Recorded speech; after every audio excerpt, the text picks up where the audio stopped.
ليه عملت الخطوة دي في الحلل والأواني الجديدة قبل أول استخدام؟ دي أسرار تغنيك عن المرار لما تيجي تستخدم أي حاجة وبالأخص الأواني قبل أول استخدام جوه المطبخ أيها العازب أو المغترب أو الوحيد أو الست اللي لسه بتتجوز جديد أو البنت اللي لسه مش عارفة أي حاجة في الحياة وبتحاول تتعلم معانا. وبالمناسبة كمل معايا لآخر الفيديو عشان ههديك وتهديك. لكن بعد أسئلتكم اللي جات لي عن تزييت الأواني لما شفتوني عملتها قبل أول استخدام أول مرة، وسواء كانت تروفال الجرانيت أو جرانيت بلس أو جرانيت بريميوم أو أي أنواع من أنواع السيراميك أو أي طاسه او حله او اواني معموله بماده التeflon، فالمطلوب مننا اننا نحافظ عليهم من التقشير والتجريح والتعوير قدر المستطاع لاطول فتره ممكنه عشان نوفر معانا الفلوس. ولما جات لي مجموعه تروفال الزنوك الجديده ولاني ولاول مره اتهادى بحاجه زي كده، فحبيت اني انقل لكم تجربه، وبرغم ان عليها ضمان سنتين وخامات ايطاليه الا انه لازم قدر المستطاع احافظ على حاجتي الجديده بكل ما اوتيت من قوه. حلو قوي اللغه العربيه الفصيحه دي. والموضوع ببساطه هي اننا نعمل لها عمليه تغذيه بماده دهنيه سخنه، والماده دي هي زيت نباتي طعام، زيت اكل عادي جدا مش اكتر من كده. وعشان ليها اكتر من طريقه، ناس بتسخن الزيت وبعدين بتعمل الكفر بيها، او الطريقه الثانيه اللي انا عملتها في الاواني بتاعتي، وهي بمنتهى البساطه في كل حله او صينيه او لبانه بنحط فيها شويه زيت وبمنديل او فرشه نعمل توزيع وبنمسح بيها بكل الاتجاهات من جواها، وبعدها بديها تسخين على درجه حراره هاديه جدا لمده دقيقتين 3 مش اكتر. مش هنوصل الزيت انه يسخن ويطقطق، هو مجرد انه يشم سخونه النار ويبتدي يعرق معانا مش اكتر، عشان بعدها نبتدي نشيله وبعدها يتسابوا زي ما هم ساعتين 3، وبعدها برضو بمنديل تبدا تمسح كل واحده فيهم من كل الدهون والزيوت الزياده. هتقول لي ليه زياده يا ابو الجوارح؟ هقول لك لانه في البدايه احنا قلنا عليها انها عمليه تغذيه بماده دهنيه، يعني ما ينفعش بعد العمليه دي مباشره تروح حاططها تحت الميه وتمسح بيها كل اللي انت عملته. وطبعا الخطوه دي بتتعمل مع منتجات تكون هي اصلا امنه للاستخدام علينا كبشر، لان للاسف وانا واحد من الناس اللي نعرف انه كله شبه بعضه، لكن للاسف ما نعرفش انه كله مش مطابق للمواصفات اللي يصلح لينا كبشر، لدرجه ان التسخين والتسويه اكتشفت ان هي بتفرق من نوع لنوع ومن ماركه لماركه، ودي حاجه حرفيا انا واحد من الناس ما كانش عندي علم بيها، لان انا حكايتي على الله ان شاء الله، بس عشان ابتديت اتعلم واحده واحده فحبيت انقل لكم انه مش عيب اننا ما نكونش عارفين، لكن العيب انك ناسين لحد دلوقتي انكم تتفاعلوا مع الفيديو لو شايفين المحتوى هادف، لان المحتوى الهادف كما قيل بيموت بمتابعتك بصبر، واللايك بيوصل الفيديو لعدد اكبر من الناس، فبالتالي هنبسط وهتشجع وانشكح واتحمس، ودي هديتي اللي قلت لك عليها في اول الفيديو. اما عن الاواني اللي معايا فزي ما سبق وقلت لكم في بدايه الفيديو ان هي مجموعه الاواني من تروفال الزنوكي. هتسالني عن هديتك هقول لك ان تاتش الزنوكي وتروفال الزنوكي عاملين مسابقه على صفحاتهم الرسميه اللي هسيبها لكم في التعليقات، والمسابقه عباره عن سر من اسرار ست الحبايب لما بتتعمل في الاكل بتنقل الاكل لحته 9 و10 و11، ومن مجرد ما تكتب السر في التعليقات اكتر 3 تعليقات هيجيبوا لايكات من الناس هيكونوا فايزين باذن الله. هديه كمان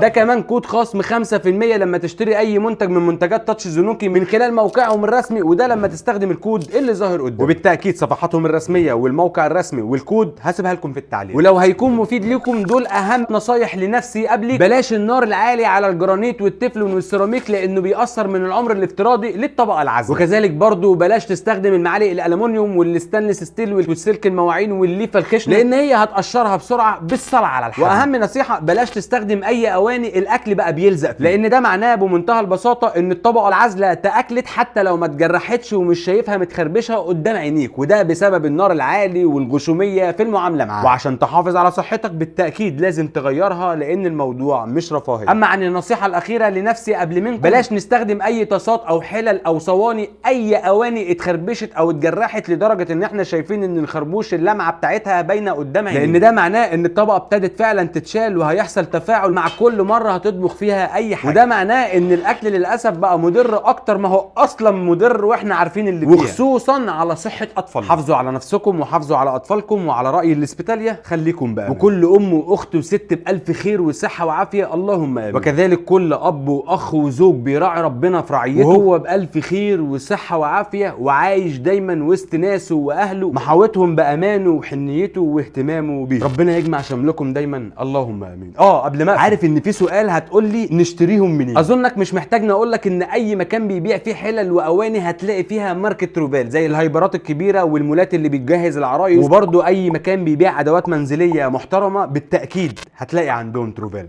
مسوا بالعافيه. مساء الزبده.